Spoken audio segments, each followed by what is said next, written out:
أعوذ بالله من الشيطان الرجيم.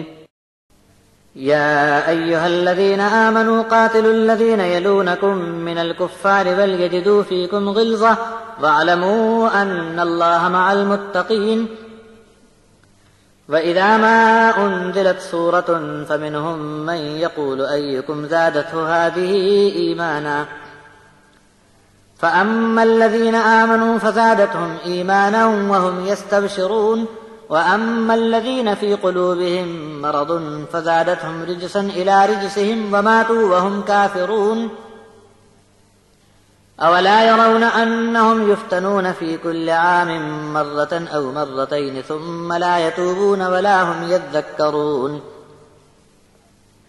وإذا ما أنزلت سورة نظر بعضهم إلى بعض هل يراكم من أحد ثم انصرفوا صرف الله قلوبهم بأنهم قوم لا يفقهون.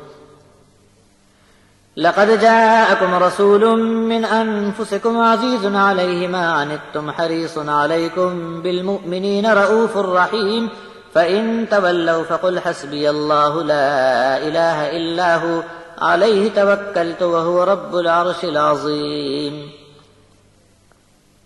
اے ایمان والو، لڑو ان کافروں سے جو تمہارے آس پاس گھیرا کیے ہوئے ہیں، اور یہ لوگ تم کو مضبوط اور سخت پائیں، اور جان رکھو کہ اللہ پرہیزگاروں کے ساتھ ہے.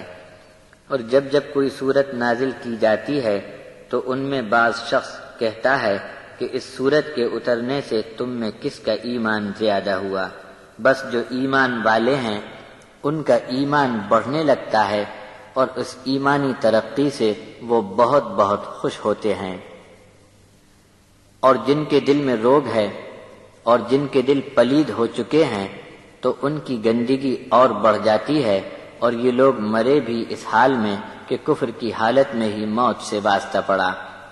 کیا انہوں نے غور نہیں کیا اور دیکھا نہیں کہ ہر سال ان کو ایک بار یا 2 بار آفت میں ڈال کر ان کی جانچ پڑتال ہوتی ہے، پھر بھی توبہ کر کے سنبھل نہیں جاتے اور نصیحت قبول نہیں رکھتے.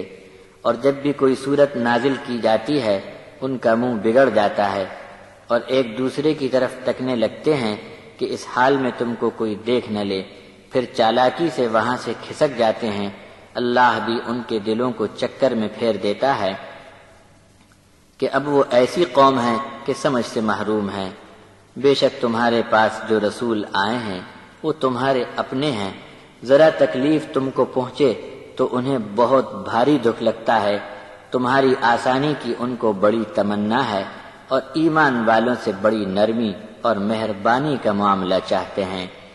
اب بھی اگر یہ منہ موڑتے ہیں تو آپ فرما دو کہ مجھے اللہ کافی ہے، اس کے سوا کوئی معبود نہیں، اسی پر میں نے بھروسہ کیا، اور عظمت والے عرش کا مالک بھی وہی ہے.